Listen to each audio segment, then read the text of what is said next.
Queridos, eu quero saudá-los com a paz do Senhor. Eu quero ler o texto.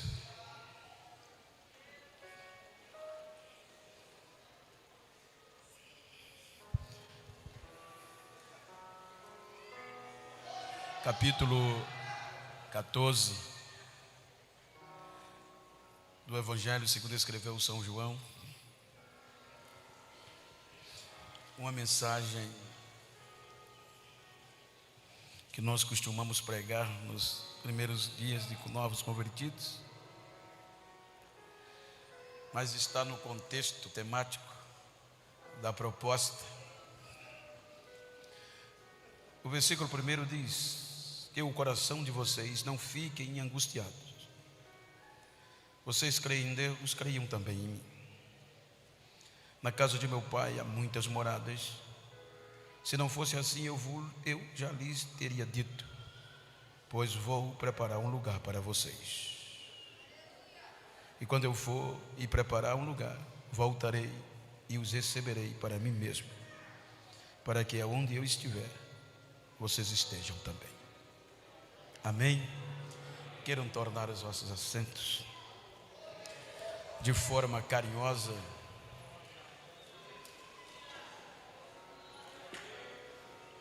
Eu quero agradecer ao pastor João Martins pelo carinho, o convite, a receptividade. Esses 2 dias aprendi muito. Se já o admirava, agora muito mais. Pastor João Lucas, revê-lo é uma alegria. Evangelista André, evangelista Toniel, todo o corpo ministerial, a igreja, muito obrigado por tudo. Queridos, eu quero tomar por base esse texto para propor dentro do tema os desafios que levou Jesus a questionar a Pedro.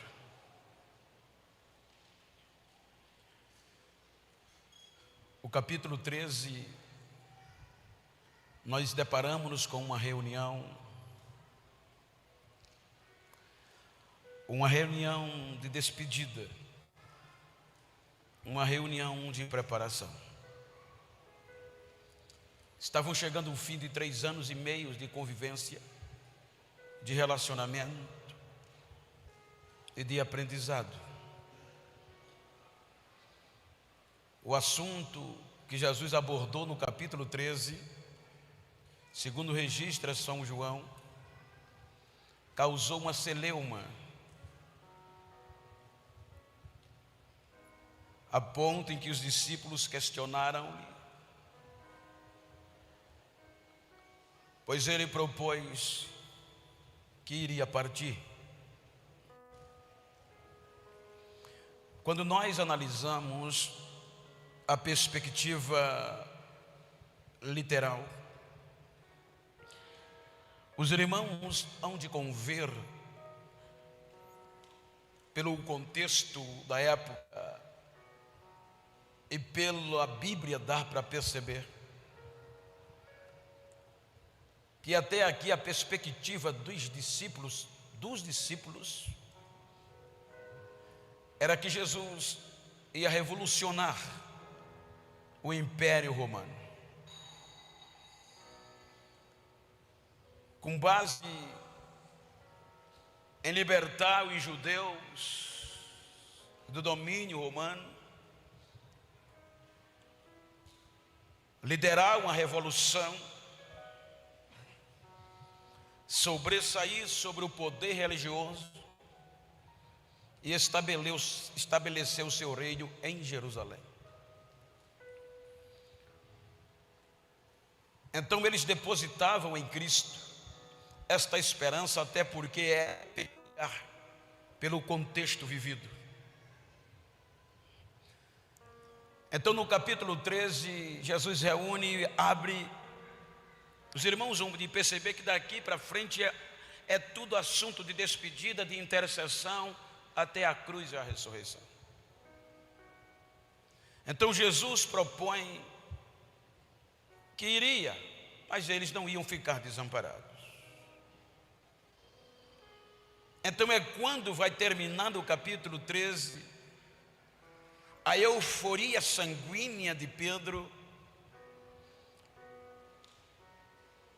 propõe a Jesus que, independesse dos acontecimentos, do momento, ele estava disposto a lutar, a defender Jesus até a morte. Veja que a resposta de Pedro está num âmbito literal e não espiritual. Então, quando Jesus aborda isto,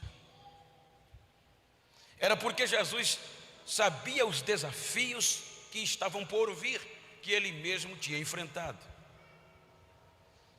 Então eu quero mostrar a você 4 pontos que Jesus quer mostrar.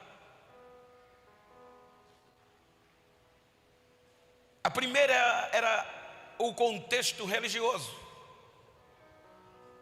Parece um contraponto, uma incógnita, mas como a religião? Sim, a religião. Os irmãos vão de perceber que o maior obstáculo no ministério de Jesus foi a religião, o judaísmo. Porque quando Jesus vem como resposta de Deus para Israel, eles rejeitaram. Porque quando Jesus vem para proclamar o evangelho de arrependimento aos judeus, eles já estavam impregnados com a corrupção, a ponto de que os irmãos hão de convir comigo que haviam vários grupos religiosos debatendo entre si, porque a religião foi distorcida do que Deus queria que Israel proclamasse. Então virou um jogo de interesse político e partidário. E alguns grupos principais, como os saduceus, que era o grupo principal, porque nele estava locado a maior autoridade religiosa do judaísmo, o sumo sacerdote. E este grupo era tão fechado que só participava dele pessoas ricas, da alta cúpula, de influência familiar. E para piorar, eles negavam que havia vida após a morte. E olhe que era este grupo responsável pela adoração, pelo culto, pelas decisões religiosas. Pelo outro lado vinham os fariseus, vinham os zelotes revoltados,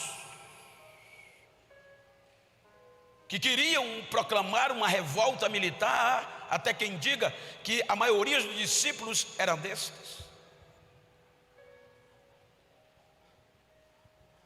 Então eles batiam de frente com outros, porque eles tinham medo de perder o cargo, porque agora eles estavam subalternos às decisões do império. Então o poder religioso predominou, a corrupção penetrou, e eles eliminavam qualquer um que se opusessem a eles. Em vez deles facilitarem o acesso do povo a Deus, eles fecharam com as 39 tradições do dia de sábado, com as 613 observações, partes permissivas e proibitivas. Então eles fecharam o acesso a Deus. E para piorar vinham os escribas. Os escribas que estavam distribuídos em todos os grupos. E era um dos mais importantes, porque era o grupo da educação, formadores de discípulos e de opiniões. Os escribas eram os doutores, os teólogos. A função dos escribas era debruçar na lei de Deus que deu a Moisés, tanto oral como escrita, interpretar e aplicar para o povo com facilidade, para o entendimento do que Deus queria, com base no amor e na misericórdia. E estes escribas eram responsáveis para formar novas gerações. A tradição diz que um jovem judeu, com 6 anos, começava a aprender a lei de Moisés, a Torá. Com 10 anos, eles estavam com ela decorada. Com 12 anos, eles iam comparecer diante dos escribas. Qualquer um de nós, ou qualquer um jovem que termina o seu curso superior, ele vai ter que defender uma tese do que aprendeu. E ele vai ser medido diante de uma mesa observadora que vai o aprovar ou não. Então, para os irmãos terem uma ideia, estas crianças com 12 anos iam ser sabatinados pelos escribas para a transição de idade, para ter acesso às festas solenes e, sobretudo, a capacidade intelectual. Então, mediante a resposta que eles davam da lei, os doutores diziam: esse menino tem futuro ou não. Este menino tem direito e capacidade de ser um discípulo da lei. Então, quando estes meninos com 12 anos eram aprovados, eles olhavam para os doutores e escolhiam entre eles qual mestre eles queriam seguir para aprender a ser discípulo. Então eram os alunos, segundo a tradição, que escolhiam o mestre que queria aprender aos pés deles. Só que eles só aprovavam os melhores dentre os melhores, não era qualquer um. E sobretudo quem tinha influência sacerdotal, quem tinha dinheiro. Então, a partir daqui, só começava e continuava a estudar, separados pelo mestre que eles escolheram, os melhores dentre os melhores. Então, Jesus passa por isso. Mas aí vem o que a religião despreza: o contexto geográfico. O contexto geográfico era um desafio, porque esta religião, esses próprios doutores excluíram geograficamente os judeus do norte, da Galileia. Não é aleatório que está no contexto, era comum os do sul, a religião, Jerusalém, o centro, dizer: da Galileia não vem nada que preste.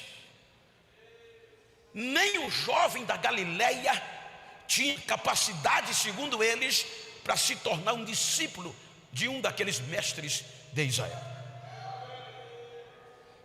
Veja que com Jesus com 12 anos, a Bíblia diz que Jesus se perdeu de Maria e de José na festa, e quando depois de 3 dias o encontraram, ele estava onde? Sendo sabatinado diante dos doutores, mas não sabiam de onde ele era, porque veja que ele entrou por imposição, porque ele havia se perdido, era sequência. Então a Bíblia diz que quando os doutores chegou a vez de Jesus, que eles fizeram pergunta, Jesus arrebentou. Com 12 anos, ele respondia as perguntas tão perfeitas, ainda interpretava, que os doutores caíam o queixo da escrita e dizia: de onde vem tanta sabedoria? Que menino é este? Quem é ele? O nome dele é Jesus. É de Nazaré, é do norte, é da Galileia. Reprovaram.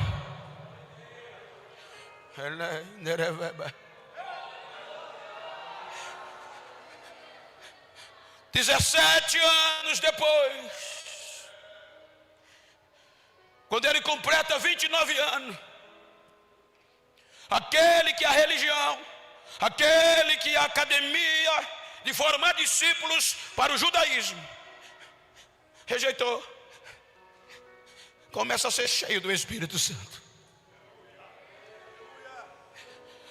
Eu quero me ater aqui, gente. A religião estava formando uma nova geração, para a corrupção manter-se, porque a interpretação agora não era conforme Deus queria, mas era para satisfazer os grupos religiosos, politicamente, religiosamente e economicamente. Por isso que os pobres eram marginalizados.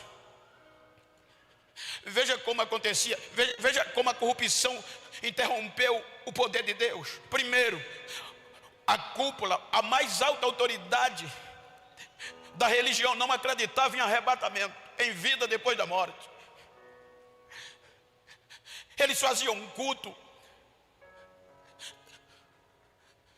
de chamar a atenção pelo ouro, pelo número de novilhos que eram mortos, pelas celebridades que estavam no culto.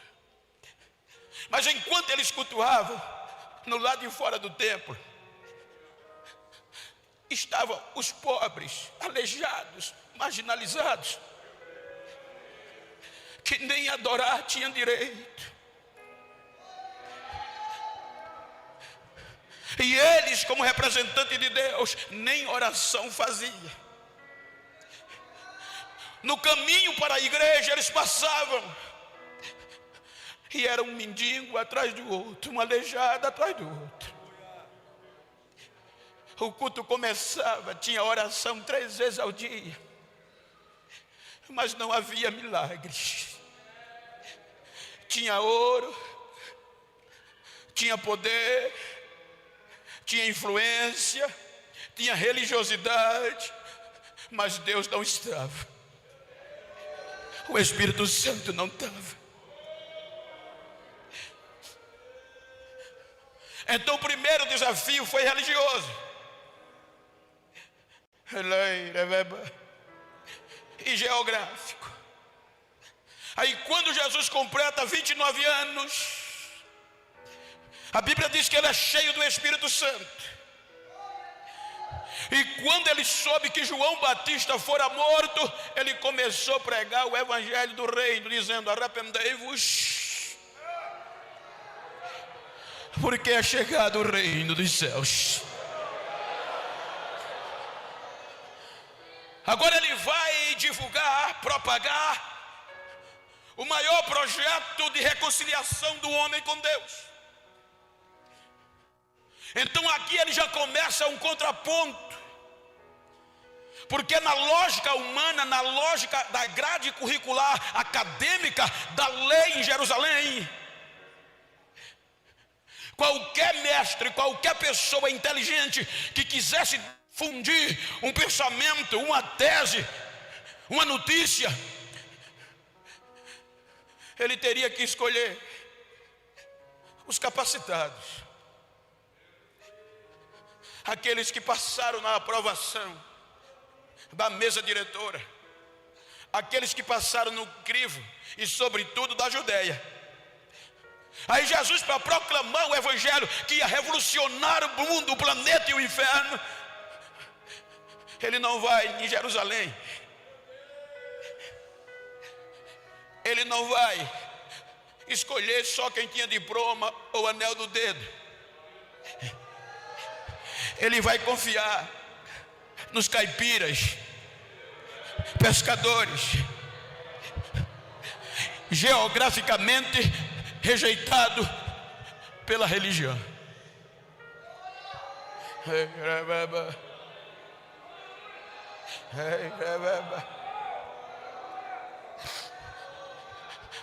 Mas a história diz que enquanto os discípulos de Gamaliel, que era o top do top, os discípulos dos rabis, que era o professor de classe, os discípulos dos rabis, que eram os que davam aula e interpretavam, e os discípulos de Raboni, que era do nível de Gamaliel, se tornavam celebridades, intocáveis, inacessíveis.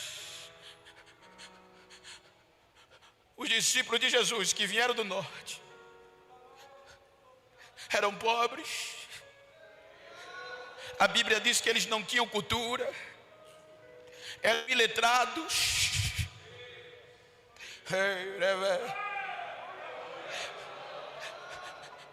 Mas Flávio Josefo diz que eles eram trabalhadores, corajosos. O calor não fazia ele desistir, o frio não fazia eles pararem, o vento não impedia eles de semearem.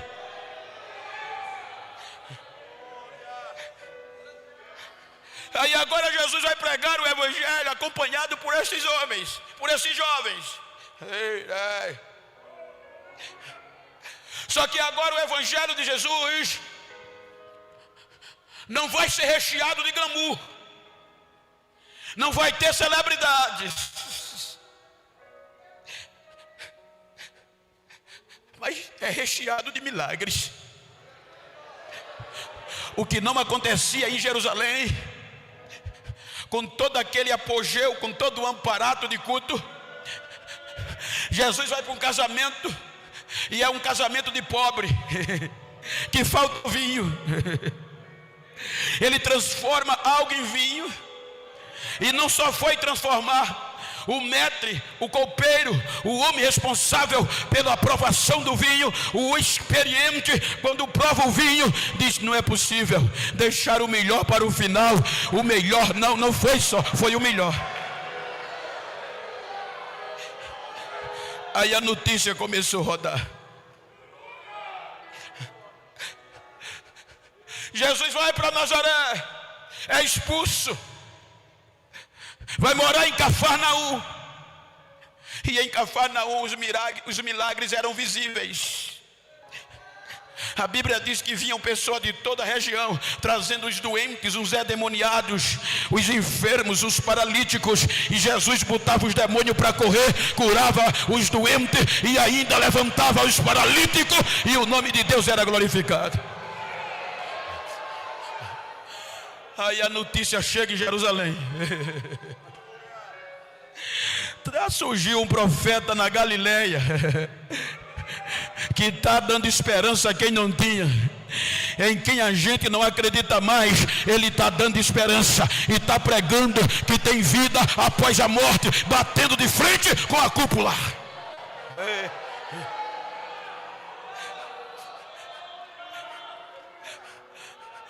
Aí disseram: primeiro propósito, vamos prendê-lo.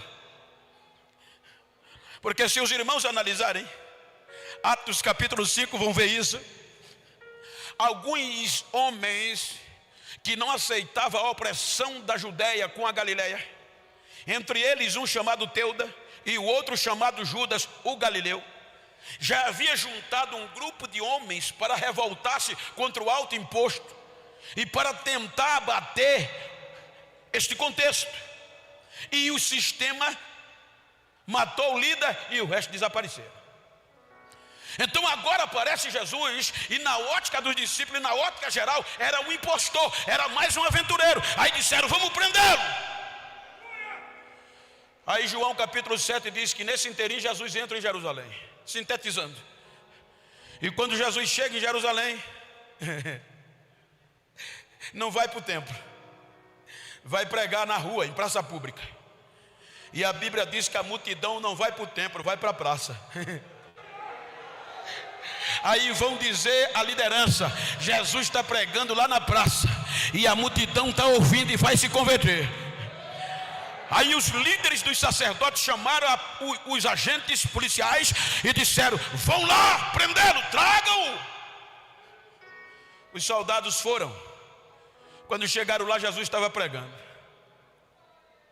Eles não tocaram nele. Terminou o culto, eles voltaram para o templo sem tocar a mão em Jesus. Quando eles chegaram sem o prisioneiro, os sacerdotes perguntaram indignados: por que vocês não o trouxeram? Os soldados disseram: a gente nunca ouviu ninguém pregar como ele prega.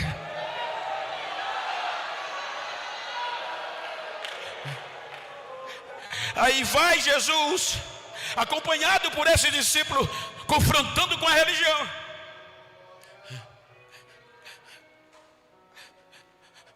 Aí Lázaro morre.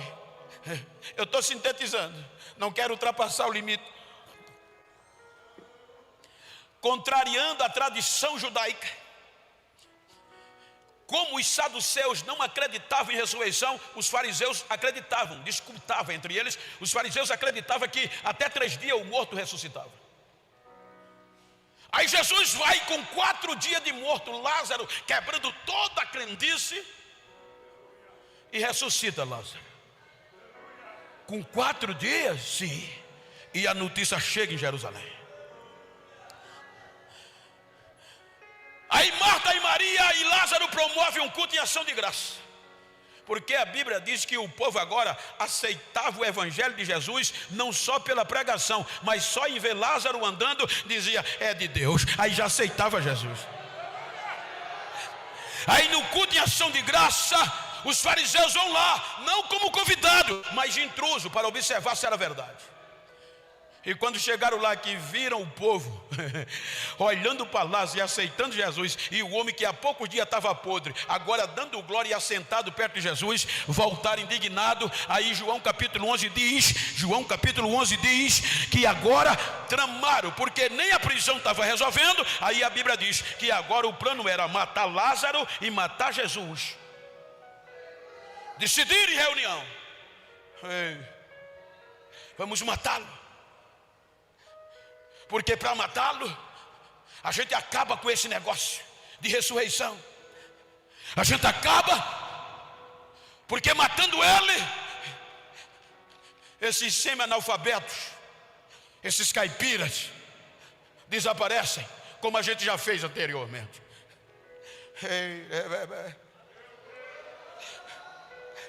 Aí agora vem o sinédrio, o poder jurídico, a alta cúpula judicial do judaísmo. Aí agora vem o poder político, tudo dentro. A Bíblia diz que todos os grupos se juntaram com um objetivo: matar Jesus. As indiferenças desapareceram, fecharam um acordo, e o acordo de todos era matar Jesus.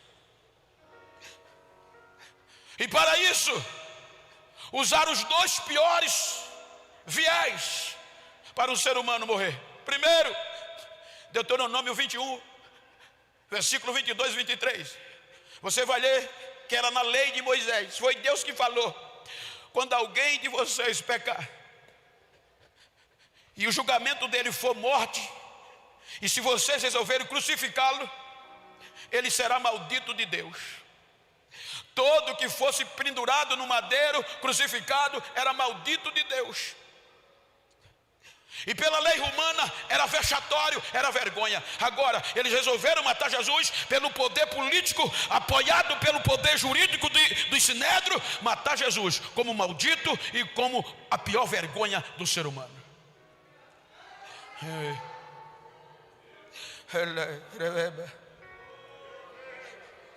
E a notícia espalha. A Bíblia diz que agora eles procuravam Jesus não mais para prender, mas para matá-lo. Aí Jesus, sabendo disso, faz a reunião, porque a Bíblia diz: olhe que no tema você vai encontrar Jesus sabendo que havia chegado a sua hora. Vai se despedir dos discípulos. sabendo o desafio que eles iam enfrentar. Porque uma coisa é a gente ter história e outra coisa é fazer a história. A Bíblia diz que é no capítulo 13 que Jesus dispõe a despedida. E houve frustrações. Para onde tu vais, Senhor, que a gente não pode ir? Para onde eu vou, vocês não podem ir agora. Como Pedro era um caipira, pescador, e valente e sanguíneo, ele intromete-se na conversa, a ponto do tema que vocês escolheram, ele dizer que estava disposto, pela própria força física, a defender Jesus, e ele prova isso lá no Getsemane. Mas só que Jesus estava falando do desafio que estava por vir. Você tem certeza que vai dar a sua vida por mim? Aí no capítulo 14, ele conforta dizendo: não deixe o coração de vocês ficarem tristes. A reunião caiu o rosto, caiu a esperança. Ele diz: não perturbe o coração de vocês. Vocês creem em Deus, acreditem também em mim. Eu vou, mas eu vou voltar.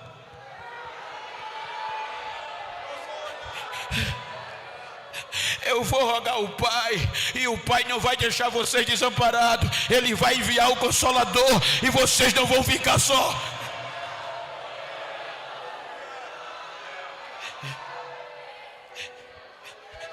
Levam Jesus à cruz. Veja que o plano estava tão correto. Agora olha, o judaísmo tinha tudo. Tinha o poder do templo, tinha o poder religioso, tinha o poder político de Roma, tinha o poder jurídico do Sinédrio e tinha o poder econômico financeiro.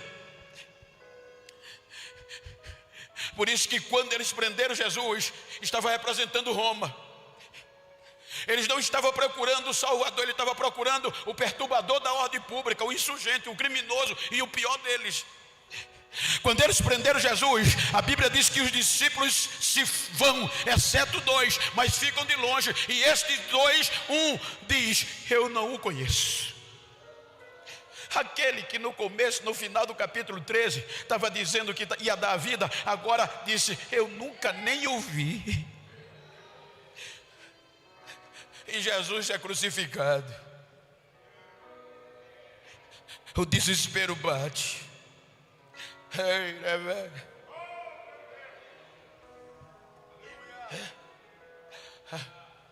A ponto que o próprio Pedro disse: dá mais não, filho, vou voltar para o mar. Perdi 3 anos e meio. Eu quero acreditar que ele pensou assim da minha vida. Tomé dizia: não sou mais crente não, dá para acreditar não. Ninguém foi tirar ele da cruz,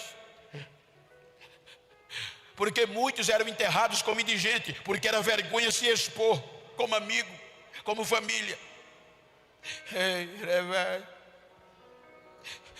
3 dias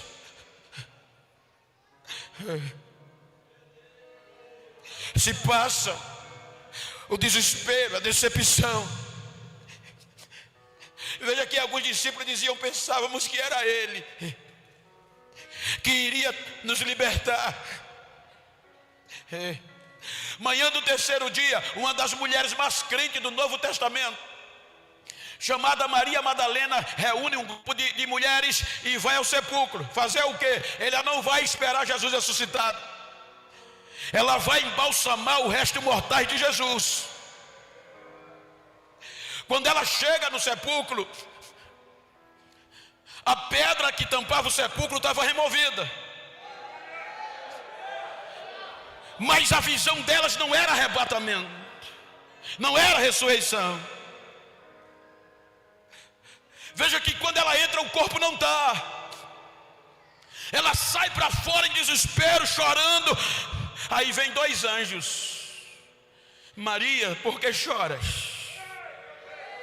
Ela nem se tocou que os anjos citaram o nome, chamaram pelo nome. Ela nem se tocou. Maria, por que chora? Ela diz: porque roubaram o corpo do meu Senhor. Os anjos dizem: não roubaram não, Maria, ele está vivo, a morte não pôde sustentar. Ele está vivo, ele está vivo. Mas não foi suficiente. Veja que ela continuou chorando. Ela vê um homem passar entre as oliveiras. Ela corre atrás: jardineiro, jardineiro. Quando ele para: se foi tu que levaste o corpo do meu mestre, diz aonde colocaste, que eu vou buscar. Maria, Raboni, meu mestre. Sim, Maria, sou eu.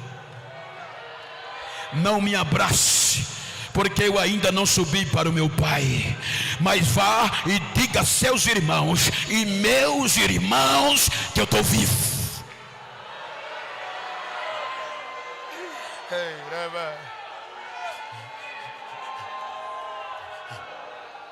Agora olha o que acontece. Mateus diz que enquanto elas iam dizer aos discípulos que Jesus marcou uma agenda com eles na Galileia, os soldados despertaram e correram para o templo, o centro político, religioso e econômico de Israel. E contaram ao delegado? Não. Contaram aos líderes religiosos. Eles não procuraram diácono nem presbítero, não, foram na cúpula e contaram o que tinham visto. Jesus está vivo. Mas como? A gente viu, parecia o que deu um terremoto. 2 homens brilhosos com chama resplandecente vieram, tiraram a pedra e a gente viu ele saindo vivo. Ele está vivo.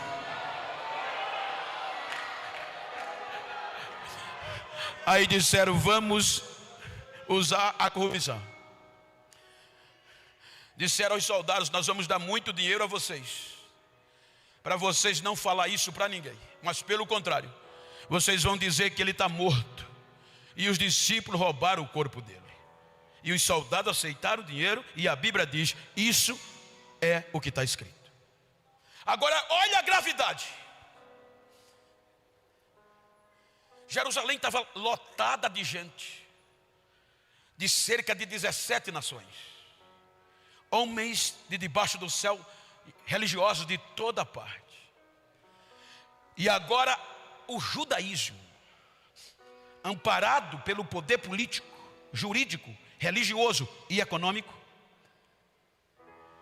dá ordem aos soldados para espalhar em Jerusalém e a adjacência que Jesus estava morto. Os discípulos que roubaram o corpo dele.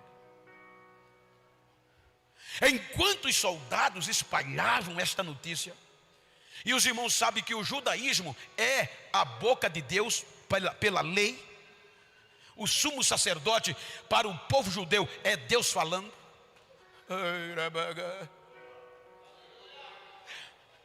Enquanto eles espalhavam que Jesus estava morto, Jesus vai para a Galileia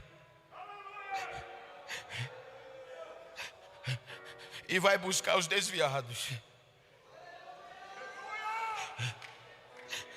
Vai lá na beira do mar.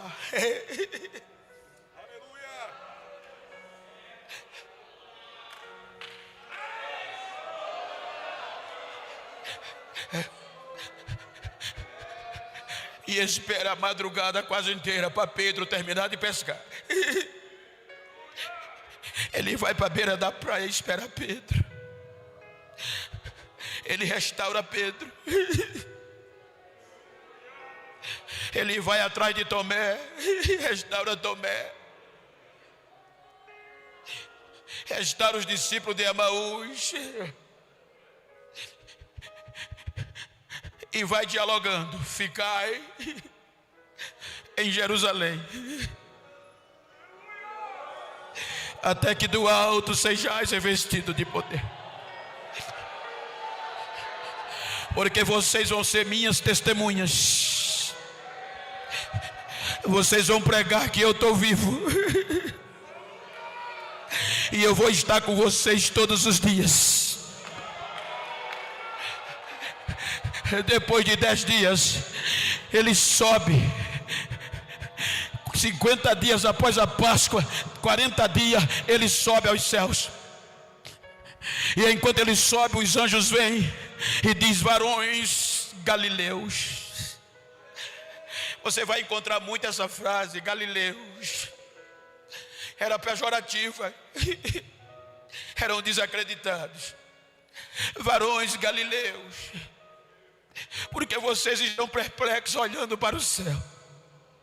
Esse Jesus que vocês estão vendo subir, ele voltará do mesmo jeito que subiu. Eles vão para Jerusalém e se escondem. Agora imagina quem você acreditaria, que lado você tomaria. O judaísmo amparado por todos os poderes, e do outro lado cerca de 120 crentes ameaçados,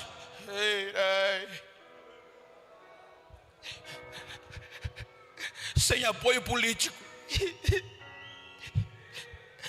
sem representante no Senado, sem dinheiro,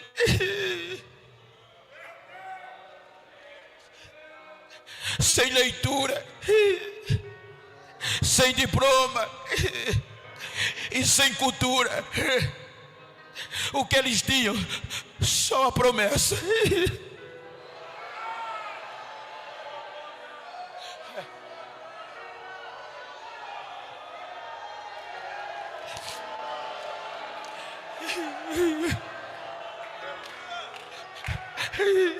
Com 10 dias, 50º dia, dia do Pentecoste, a cidade estava lotada de gente.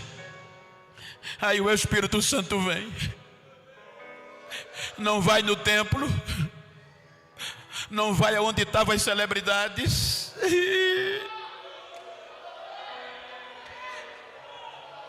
mas desce aonde estavam os galileus. Línguas repartidas como de fogo. O fogo caiu. Foi um barulho tão grande que 120 crentes fez, que incendiou Jerusalém. Veja que um grande grupo de pessoas ouvindo o barulho, e não era um barulho qualquer, eles estavam dando glória a Deus, contando as maravilhas que Deus havia feito, tanto ali como em todo o Velho Testamento. E o pior, falava na língua de todo o país que estava ali, tradução simultânea. Aí aqueles que estavam ouvindo gritavam: de onde está vindo este barulho? Eles entendiam com tradução simultânea: está vindo dali do cenáculo. Mas quem estão lá não são os galileus, eles não são analfabetos, indoutos, sem conhecimento, e como nós estamos eles ouvindo, eles falam a língua do nosso país. Correm para lá um grupo de discípulos dos fariseus, os melhores, diziam: essa raça nem para ser crente presta, está tudo bêbado. O mais ignorante, aquele que há quase menos de uma semana atrás se desviou, disse que não conhecia Jesus, agora estava renovado, cheio de Deus, disse: deixa comigo, quem vai pregar sou eu, quem vai pregar sou eu.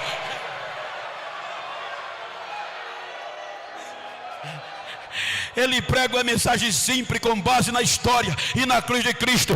Ele nem termina de pregar, nem faz o convite. Quase 3.000 pessoas já estavam queimando por dentro e gritando: varão, o que é que a gente faz para ser crente? Arrependam-se, arrependam-se e sejam batizados.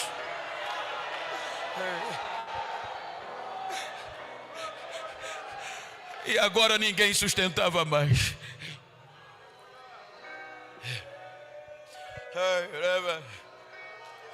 Todos os dias, até que o ponto que eles vão entrar no templo para orar. Veja a situação. Junto com eles ia um homem carregado na maca, e todo mundo do templo conhecia ele. E o homem disse: dai-me uma esmola.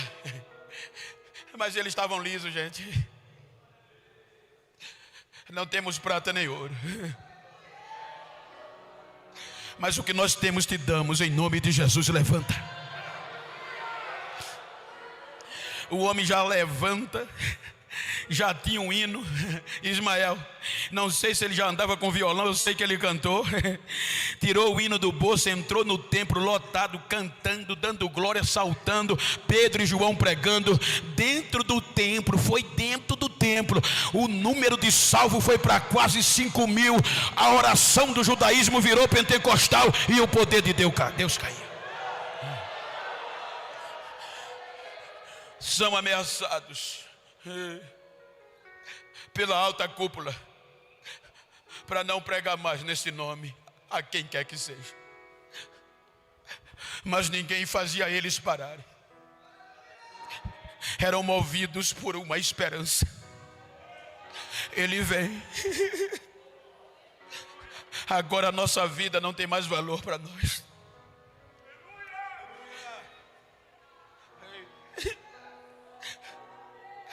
A Bíblia diz que todos os dias Jesus salvava a crente, batizava no Espírito Santo. E se você ler Atos capítulo 5, salvo engano, versículo 12, Lucas registra, para piorar a situação, eles faziam culto no lado do templo. Por exemplo, aqui era o templo de Jerusalém, com todo o glamour. Só entrava quem era puro, só entrava judeu puro, que eles assim julgavam.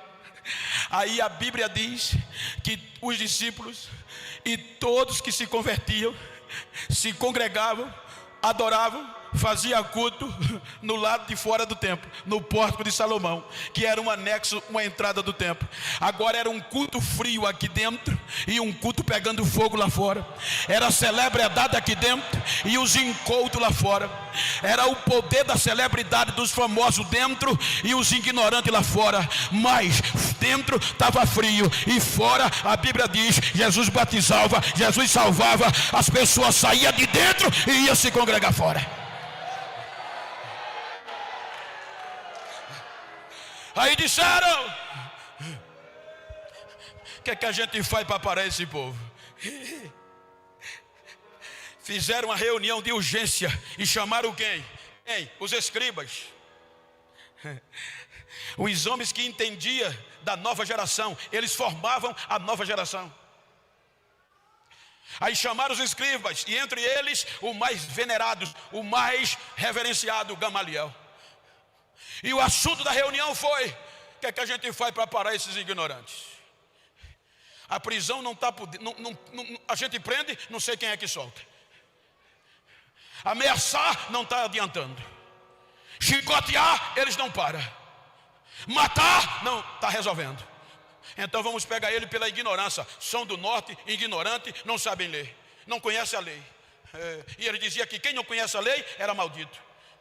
Aí Gamaliel disse: o problema é esse, deixa comigo. Eu tenho o melhor dos melhores. Cresceu aos meus pés. Quem é jovem, com todo o gás, como é o nome dele? Saulo. Odeia essa raça de crente. Então vamos dar poder jurídico a ele, poder sacerdotal, para ele acabar com essa raça. E ele entra arrebentando. Ele odiava. A Bíblia diz que ele fez muita gente desistir da fé. Outros ele botou para correr de Jerusalém. Mas a Bíblia diz que a esperança daquele povo era tão grande, que por onde eles iam, ia pregando o evangelho. Eles não tinham medo de ameaça. Enquanto só em Jerusalém Saulo quase acaba com a igreja, botou todo mundo para correr,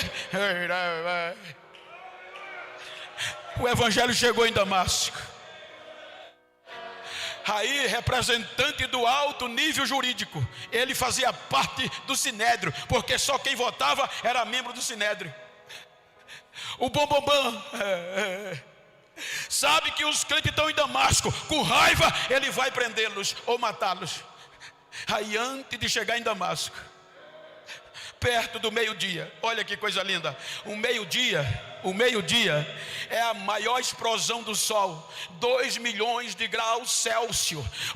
Ele atinge meio-dia na sua explosão. Aí a Bíblia diz que enquanto o doutor ia todo pamposo, desce do céu um brilho de luz que brilhava mais do que o sol. O doutor cai e a voz só tem direito de dizer: quem tu és, Senhor? Eu sou Jesus, a quem você persegue.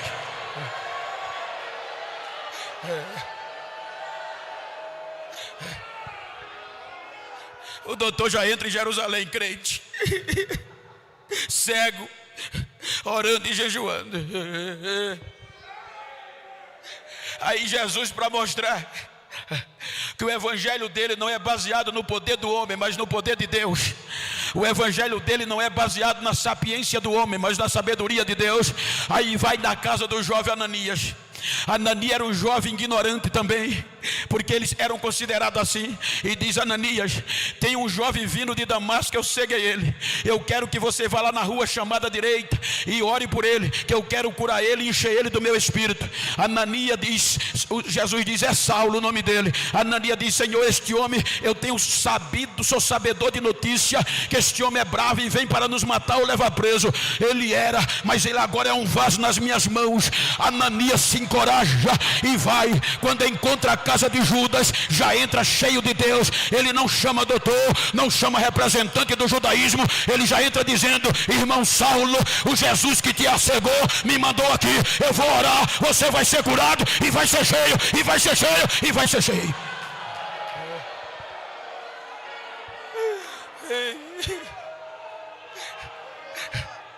Não demora muito. A maior aposta do judaísmo estava gritando para os romanos: eu não tenho vergonha do evangelho, é poder de Deus e salvação para todo que crê. A maior aposta do judaísmo contra a igreja estava dizendo aos gálatas: ei, a vida que eu vivo, não vivo mais para mim, mas para ele. A maior aposta do judaísmo estava dizendo à igreja em Corinto: portanto, meus amados irmãos, sejam firmes e constantes, abundantes na obra do Senhor. Ele estava dizendo a Coríntio: ora, ao toque da última trombeta, eu tenho um segredo para dizer a vocês, é que nem todos nós dormiremos, mas ao tocar da última trombeta, seremos transformados, arrebatados, levados ao céu, seremos e veremos ele como ele é. E aí vai se cumprir o que está escrito: onde está a morte, o teu aguilhão, o inferno, onde está a tua vitória? Jesus! Jesus. Aí vem a perseguição do império. Sobressaíram sobre a religião, sobressaíram sobre o poder geográfico e cultural, e ninguém sustentava mais. Aí disseram: vamos matar Tiago. Mataram Tiago. Era que a igreja crescia. Lembraram do mais afogueado, do mais perturbador, do atrevido Pedro. Olharam no histórico e disseram: ele é fácil de se entregar, vamos ameaçá-lo. Prenderam. E segundo a tradição, não sei se me falha a memória, Eusébio registra, não está na Bíblia, é a história da igreja, que colocaram uma cruz na frente dele. Aquele homem, aquele jovem que tinha negado a Jesus na pergunta do tema. O algoz olhava para ele e disse: ou você desiste, ou nós vamos crucificar você.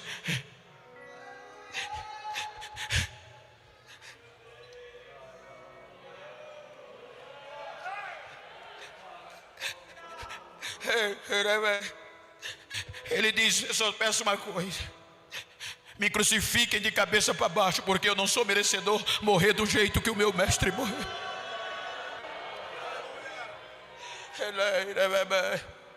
A tradição, a história diz que esfolaram Bartolomeu. esfolaram Bartolomeu, mataram outros a pauladas. Aí souberam que ainda restava alguns, e entre eles tinha um que continuava escrevendo, e sobretudo para a nova geração: jovens, vocês são fortes, vocês já venceram o maligno, é já a última hora. Vamos pegá-lo, vamos ver se ele é crente. Jogaram dentro de um tacho de fogo. Quando foram olhar os restos mortais, João estava inteiro. Se assustaram, disseram: então vamos jogá-lo na ilha de Pátimo, para ele não pregar mais nem escrever este evangelho. Jogaram na ilha de Pátimo para quebrar pedra, amarrado em pedra, com o tornozelo em grilhões. Mas ele, quando escreve Apocalipse, foi lá na revelação. Ele diz: irmãos, aqui é João, companheiro vosso nas aflições, nas agonias e na perseverança em Cristo Jesus. Estava preso na ilha de Pátimo por causa do testemunho do evangelho do Senhor. Quando no dia do Senhor eu fui arrebatado em espírito, e quando eu fui arrebatado, eu vi uma voz como voz de muitas águas detrás de mim, que me dizia: as coisas que eu vou te mostrar, escreve. Quando eu me virei para olhar quem falava comigo, eu vi um ser semelhante ao Filho do Homem. Os seus olhos eram como chama de fogo, o seu cabelo branco como a lã, e os seus pés brilhavam como brilho diamante reluzente. Então o veste dele era comprido, e um veste muito brilhante, muito brilhoso. Então eu, quando vi, caí nos seus pés como eu quem estava morto. Ele veio, me pegou com a mão direita e me disse: João, não tenha medo, sou eu fui morto, mas eu estou vivo, e eu estou vivo para todo sempre. Escreve as coisas que eu vou te dizer. Eis que eu cedo venho, eu venho sem demora, guarda o que tens.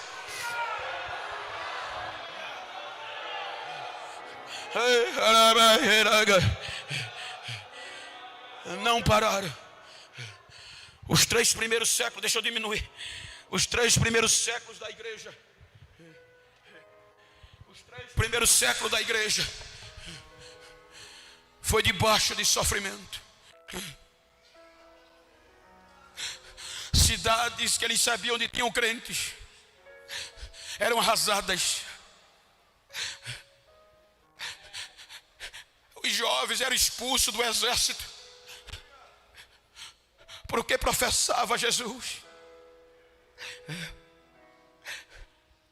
Século V, os jovens eram dilacerados por não aceitar os dogmas da religião. A história do cristianismo diz que muitas moças que não teve o privilégio de botar um fardamento tão bonito, o uniforme, professava a fé em Jesus no arrebatamento, quando a própria vida era o prêmio. Os algozes as pegavam com alicate pontiagudos, apetrechos, e grudava nos seios delas. E o outro gritava: ou você desiste disso, ou a gente arranca o seio de vocês até vocês morrer. Elas diziam: vocês vão arrancar os nossos seios, mas o que está dentro de nós vocês não arrancam. Jovens eram esticados por engrenagem, as articulações quebravam, a clavícula deslocava e eles desistem. O jovem dizia: vocês vão nos quebrar todinho, mas o que está dentro de nós vocês não arrancam. Ele vem, e eu vou ver como ele é.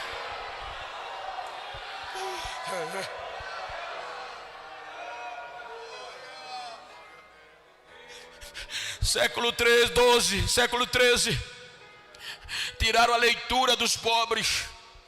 Os pobres não podem ler a Bíblia, só os leigos, só quem pode ler é o alto clero. Deus levanta John Hus. Ele escreve literatura, é queimado por isso. Século 16, 1545. As indulgências plenárias e parciais tirando a eficácia do sangue de Jesus para salvação, agora tinha que passar pelo fogo do purgatório. Aí o Senhor levanta Martim Lutero com a reforma protestante. Século XVIII, 1700, vem Leondolf Bulton, o ícone do liberalismo teológico, querendo tirar a veracidade da Bíblia, dos milagres e do nosso credo. Ele dizia do nosso credo, a única coisa que era verdadeira é que Jesus padeceu na mão de Pôncio Pilatos. Ele dizia pela influência filosófica que Jesus estava vivo pelo poder da pregação, mas Jesus dos crentes continuava morto. Eles diziam, o que a gente sabe hoje era a mesma coisa que hoje se diz: quanto mais se repete uma notícia, ela se torna verdade. Então ele dizia que era a mesma coisa se nós compararmos hoje. O que é que o povo diz, os fãs de Elvis, que Elvis continua vivo? O que é que os fãs de Michael Jackson diz, que ele continua vivo? O que é que os fãs de Ayrton Senna diz, que Ayrton ainda vive? Ou seja, inspirados. Então Leondolf Bulton no século XVIII dizia que Jesus não estava morto, era o poder da pregação. Mas se fosse hoje eu ia dizer ele cara a cara: você errou. Por quê? Porque Elvis Presley, ele não canta mais ao vivo, ele não faz mais show. Michael Jackson não faz mais show. Ayrton Senna não corre mais Fórmula 1. Mas o Jesus da igreja ainda batiza, ainda cura, ainda salva. E ele vem, e ele vem, e ele vem, e ele vem.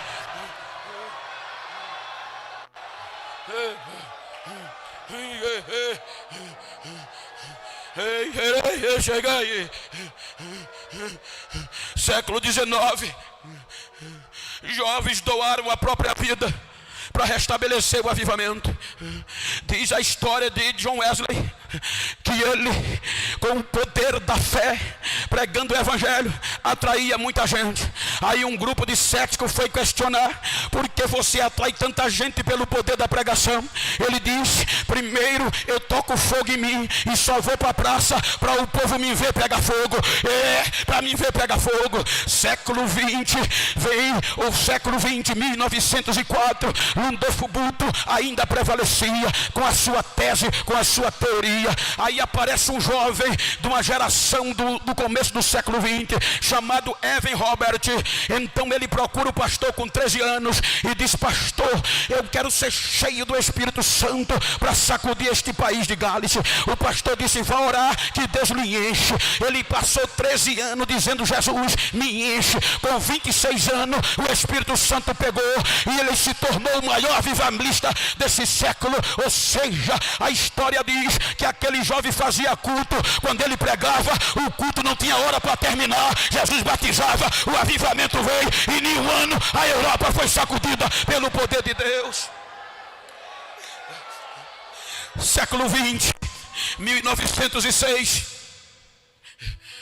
um jovem negro chamado William Seymour, no meio do racismo norte-americano, no meio do capitalismo, ele vai pregar em Los Angeles e é refutado, porque ele vai pregar sobre o poder pentecostal e a volta de Jesus. Então o dinheiro era o que valia. Fecharam a porta da igreja e ele não pregou mais.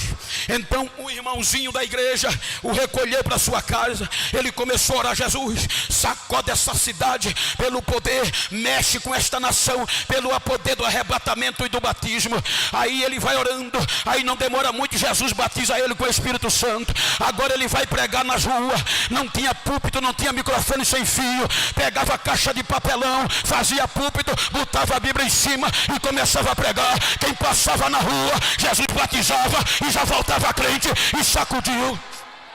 Ele reúne um grupo de crentes e vai para um propósito de oração na rua Azusa, em Los Angeles. A gente só vai sair daqui quando Jesus derramar poder e sacudir esta nação. A história diz que o poder desce, o sopro cai e os crentes caem falando línguas estranhas. E quem passava na frente aceitava Jesus e o poder caía, e o poder caía.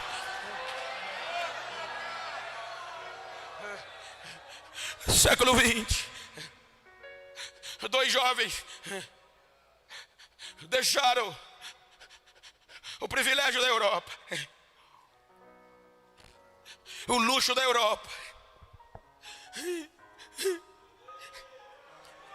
porque teve uma visão. E na visão, eles viam o mapa.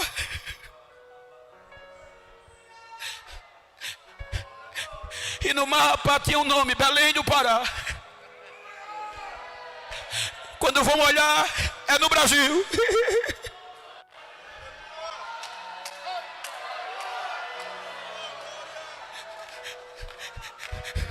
Em 1910, surge a Assembleia de Deus Pentecostal.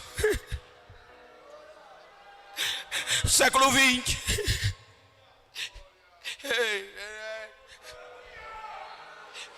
Os nossos pais eram surrados, discriminados por conta dessa esperança.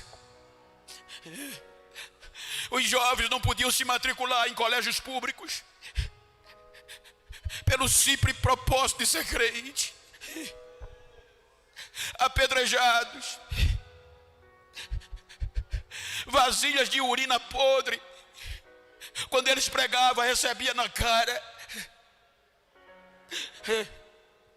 Chamados de bodes.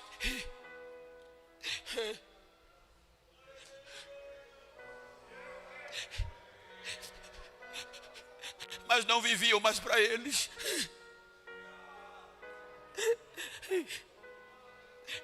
Eles não tinham glamour,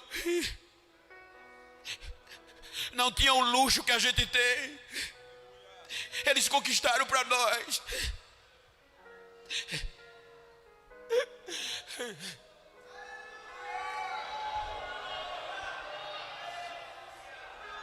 Abriam a mão do prazer, abriam a mão da vida.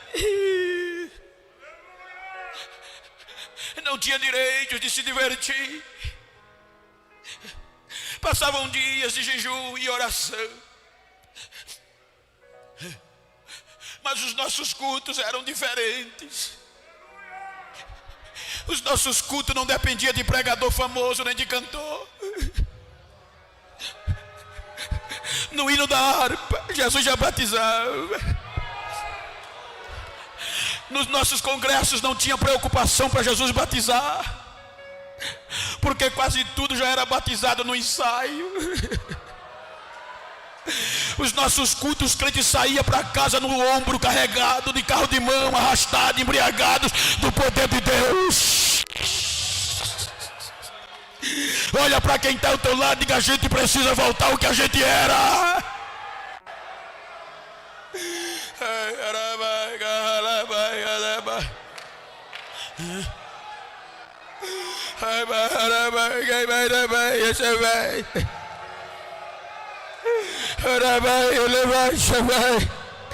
Eles eram movidos pela esperança do arrebatamento. A vida deles não era mais vida, eles viviam para Ele, a esperança de ver Ele como vocês cantaram. Eu vou ver Ele quando eu chegar lá, eu vou ver Ele como Ele é, do jeito que Ele é.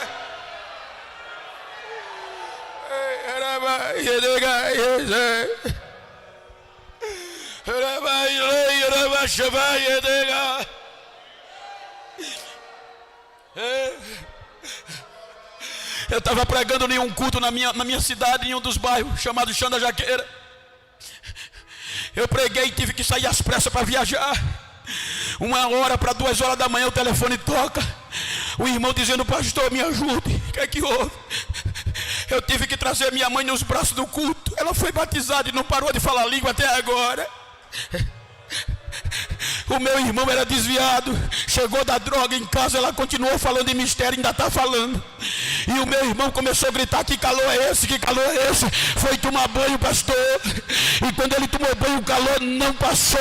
E agora ele está com o joelho no chão e está falando línguas estranhas. Jesus renovou ele, Jesus batizou ele. Essa é a história da nossa igreja. Essa é a história da nossa igreja.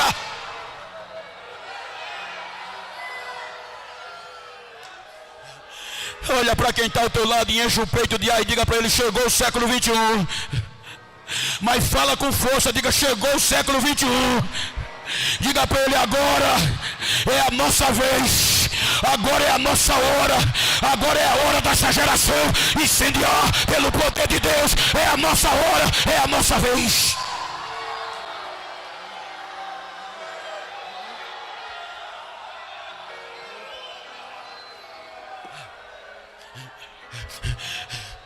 O Império Romano caiu.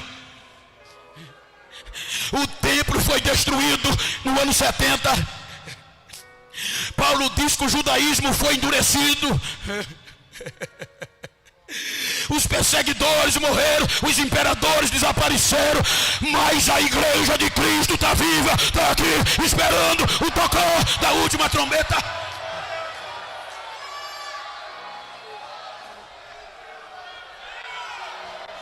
Hey, guys.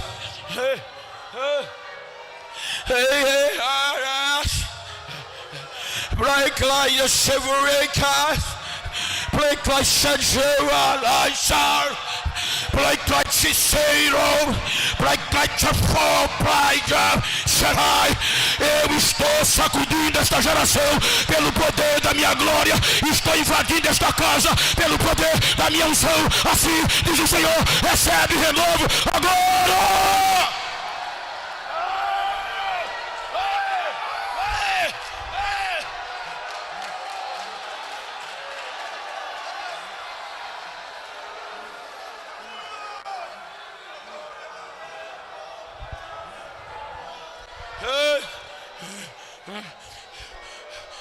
Eu recebo muitas ligações. Bento, para de pregar Bíblia.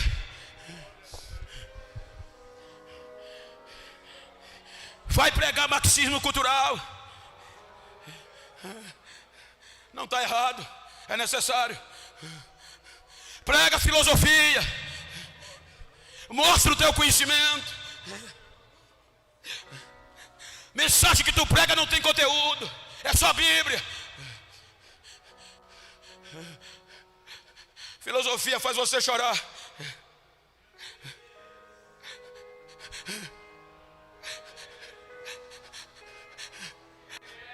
Marxismo cultural te dá a ideia do socialismo, mas a Bíblia,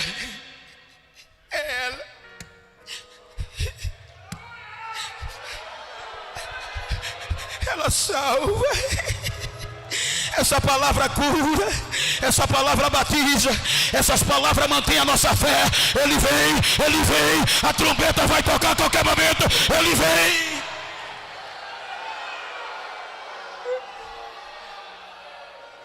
Essa responsabilidade é nossa.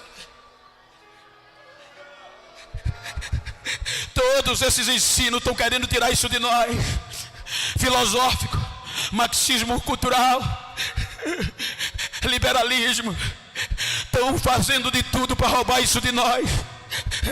Os mestres estão querendo tirar isso de nós, mas eu louvo a Deus que ainda tem remanescente, ainda tem o resto, ainda tem uma geração que não se dobra.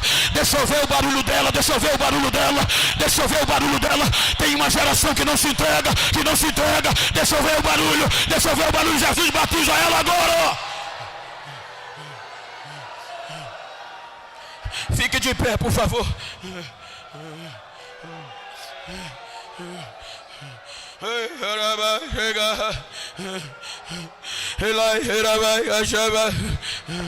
Dá uma olhada para esse crente que está do teu lado. Eu gosto disso.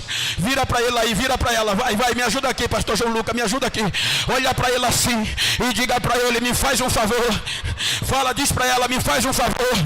A partir de hoje, a partir desse congresso, se tu encontrar algum besta por aí que pensava que eu ia desistir, que eu não acreditava mais no arrebatamento, vai dar um recado a ele.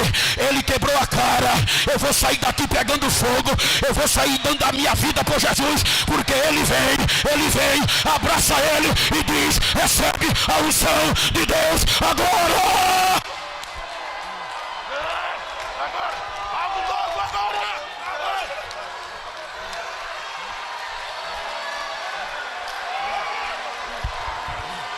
Pega fogo, pega fogo, pega fogo, pega fogo, pega fogo, pega fogo, pega, pega, pega, pega, pega, pega, pega, pega, pega, pega, pega, pega, pega, pega, pega.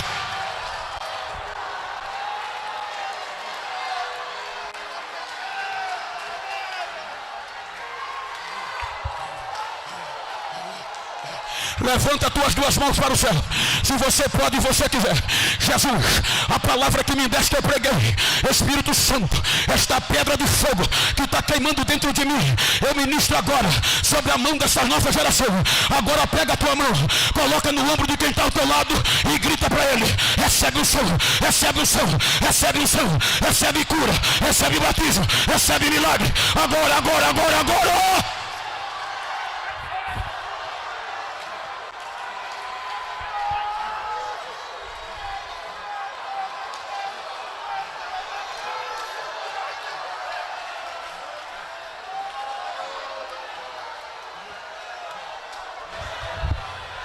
Deixa eu ver o barulho, deixa de línguas estranhas.